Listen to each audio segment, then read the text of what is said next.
NJ media உங்களை அன்புடன் வரவேற்கின்றோம். ஜனவரி 10 அன்று பராசக்தி திரைப்படம் வெளியாகி இருக்குது. இந்த திரைப்படத்தை பத்தி மக்கள் எப்படி அதை வந்து ஏத்துக்கிறாங்களா அல்லது அதை விமர்சிக்கிறாங்களா அப்படின்னு பார்த்தோம்னா, அதிகமான மக்கள் வந்து அதை ஏத்துக்கிறாங்க. ஏன்னா அதில் சொல்லக்கூடிய கருத்துக்கள் எல்லாமே நல்ல அருமையான கருத்தா இருக்குது. தமிழ்நாட்டுக்கும் தமிழ் மொழிக்கும் தேவையான ஒரு உகந்த ஒரு படமா இருக்குது. இது ஒரு முக்கியத்துவம் வாய்ந்த ஒரு படமா இருக்கு அப்படின்னு மக்கள்லாம் சொல்றாங்க. அது நம்ம சமூக வலைத்தளங்களை பார்க்கிறோம். அதுவும் இல்லாம இந்த திரைப்படத்தை பத்தி நிறைய பேர் எதிர்க்கிறாங்களா அப்படின்னு பார்த்தோம்னா, சில மக்கள் எதிர்க்கிறாங்க. யார் எதிர்க்கிறாங்க? மொழி சார்ந்து, அதாவது தமிழ் மொழியை எதிர்க்கக்கூடியவர்கள் இந்த படத்தை வந்து எதிர்க்கக்கூடியவங்களா இருக்கிறாங்க. இந்த திரைப்படத்துக்கு 25 கட்டுகளுக்கு மேல கட் பண்ணியிருக்கிறாங்க. ஏன்னா இந்த இந்தி எதிர்ப்புக்கு எதிரான படமா இருக்கிறதுனால நிறைய இடத்துல வந்து என்ன செஞ்சிருக்கிறாங்க, கட் செஞ்சிருக்கிறாங்க. இந்த திரைப்படத்தை வந்து இயக்கியிருக்கிறது யாரு? சுதா கொங்கரா மேடம் இயக்கியிருக்கிறாங்க. ரொம்ப அருமையா இயக்கியிருக்கிறாங்கன்றது நம்ம படத்தை பார்க்கும்போது தெரியுது. படம் இப்பதான் சமீபத்துல கொஞ்ச நேரத்துக்கு முன்னாடி நம்ம நண்பர்களா சேர்ந்து போய் பார்த்துட்டு வந்தோம். படத்துல ஒவ்வொரு காட்சிகளையும் துல்லியமாக ரொம்ப கனகச்சிதமா என்ன செஞ்சிருக்கிறாருன்னா இயக்குனர் வந்து கொண்டு வந்து கொடுத்திருக்கிறாங்க.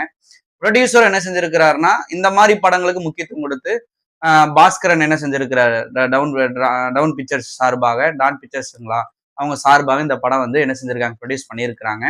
இந்த படத்துக்கு இந்த மாதிரி படங்களுக்கு அதிகமான முக்கியத்துவம் கொடுத்து ப்ரொடியூசர் பட தயாரிப்பாளர்கள் முக்கியத்துவம் கொடுத்து என்ன செய்யணும்னா, அதிகமான இந்த மாதிரி படங்களை இயக்கணும். அதிகமான பட தயாரிப்பாளர்கள் இந்த மாதிரி படத்துக்கு அதிகமான பொருளாதார செலவழிச்சாலும் தப்பில்லை. இதற்கு அதிகமான நடிப்புகள் வந்து நல்லா அழகா நடிச்சிருக்கிறாங்க. ஸ்ரீலலா மேடம் நடிகையாக வந்து ஸ்ரீலலா நடிச்சிருக்கிறாங்க. அதர்வா சாரும் நடிச்சிருக்கிறாரு. ஜெயம் ரவி சார் வந்து வில்லன் கேரக்டர் ரோல்ல நடிச்சிருக்கிறாரு.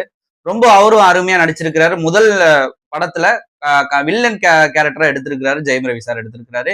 சிவகார்த்திகேயன் சார் வந்து இதுல வந்து நடிகனாக அவர் வந்து திகழ்ந்திருக்கிறாரு. அவருடைய நடிப்பை பற்றி ரொம்ப அழகா, அமரன் படத்துக்கு பிறகு மிகப்பெரிய ஒரு எதிர்பார்ப்புனா இந்த பராசக்தி திரைப்படம் வந்து எதிர்பார்க்கப்பட்டது.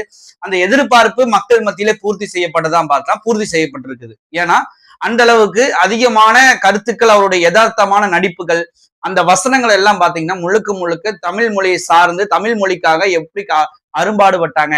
1968ல மக்கள் எந்த அளவுக்கு இந்த தமிழ் மொழிக்காக வேண்டி எந்த அளவுக்கு உயிர் தியாகம் செய்தார்கள் என்பதை அழகா வந்து என்ன செஞ்சிருக்கிறாரு, ஒரு நடிப்பின் மூலமா வந்து சிவகார்த்திகேயன் சார் வெளிப்படுத்தி இருக்கிறாரு. இந்த படத்தை வந்து சமீபத்துல புழு சட்டை மாறன் தமிழ் டாக்கீஸ், அதாவது திரைப்படத்தை பற்றி விமர்சிக்கக்கூடிய தமிழ் டாக்கீஸ் புழு சட்டை மாறன் என்ன செஞ்சிருக்கிறாருன்னா, படத்தை பத்தி பேசும் பொழுது பராசக்தி திரைப்படம் வந்து அவருக்கு அதுக்குண்டான சரியான அவருக்கு ஊதியம் பொருளாதாரம் போல இருக்குது, எதிர்க்கிற மாதிரி பேசியிருக்கிறாரு, ஆதரவு கொடுக்கல.